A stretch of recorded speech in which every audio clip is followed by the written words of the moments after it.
Well, this big box union retail ordinance, whatever you want to call it, is going to do the same thing. This basically is going to make any big box retail, I don't care if it's a Walmart or a Target or whoever, is going to make them jump through a bunch of hoops if they're not union. If they don't have unions, they're going to make them jump through. They're going to have to make them do a feasibility study saying, okay, how is it going to affect the local mom and pop businesses?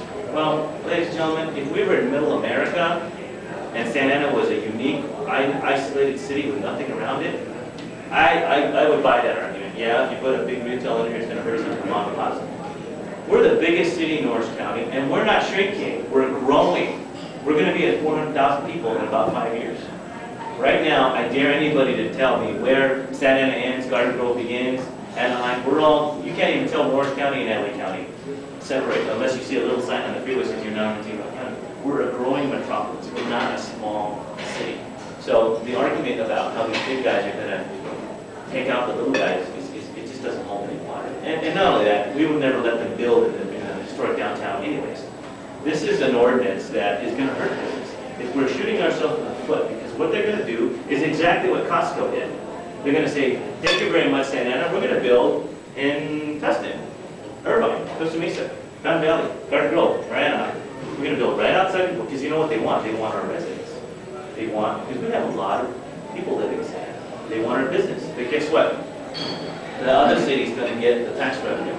And we're going to get the traffic and the congestion and $0. And one of these big retailers brings in $1 million to $1.5 million in sales tax every single year. They bring in this money. So this is one of the ordinances. We killed it last time, but you know the council changed, and I was the only vote to vote no on this thing, and it looks like it's going to pass, unfortunately.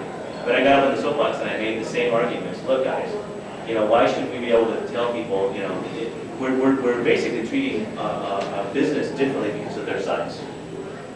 You know, if it was a small grocery store, mom and pop, you wouldn't be making that. Why are we making these big guys?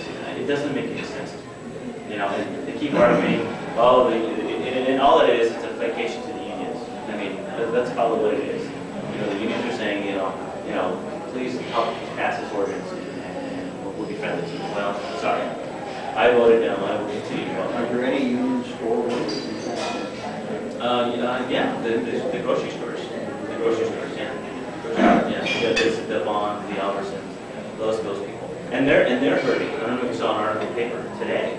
There's an article in the paper about that, specifically about how the big retailers are at a disadvantage because they're having to make their unions happy and pay them more salary, more wages, and the big guys aren't, and it's kind of causing a disadvantage. You know, those are three concrete examples of my votes and the way I feel about, you know, this pro-business and the individual rights of someone in their homes. I go on a couple of things that I wanted to ask to see if anybody's got any questions for me. Yes, sir.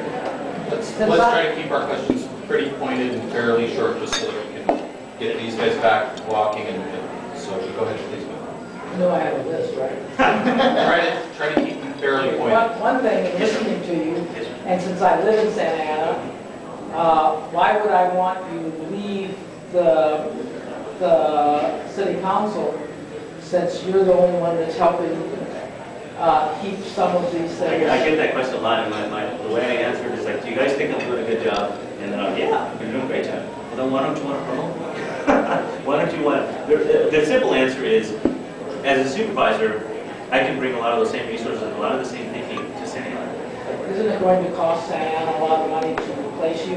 No. Special election? No, because the person we have in mind, we have a person in mind to replace me who's agreed to do it, and that's Rob Richardson.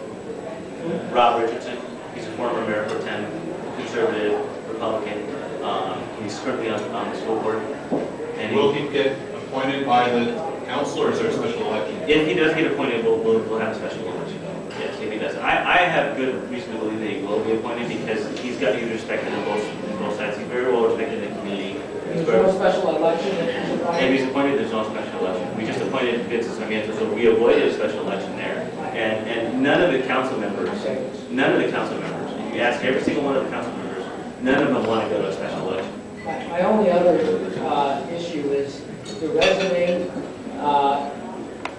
We're libertarians and we don't really like taxes. You work Board of for what? the equalization, Board of Equalization. Board of Equalization, Yeah. and you were a NAR, and you work for alcohol, beverages. These are all things that, to libertarians, Just should be consider it law enforcement. I enforce the laws that are on the books. As a tax agent for the Board of Equalization, I went after businesses that didn't, and this was a real simple pitch on sales tax. Sales tax is a really easy tax to enforce because you're not being taxed yourself. The state of California gives the right, this place right here is a sales and use tax license. This place, what that permit does is it gives permission to this establishment to collect sales tax on behalf of the state of California. It is not coming out of the pocket of the individual business owner. All you're doing is you're collecting it and passing it on to the state. So what I did was, a lot of these businesses would get themselves in trouble because they would commingle the funds. Most businesses, legitimate businesses, have two accounts.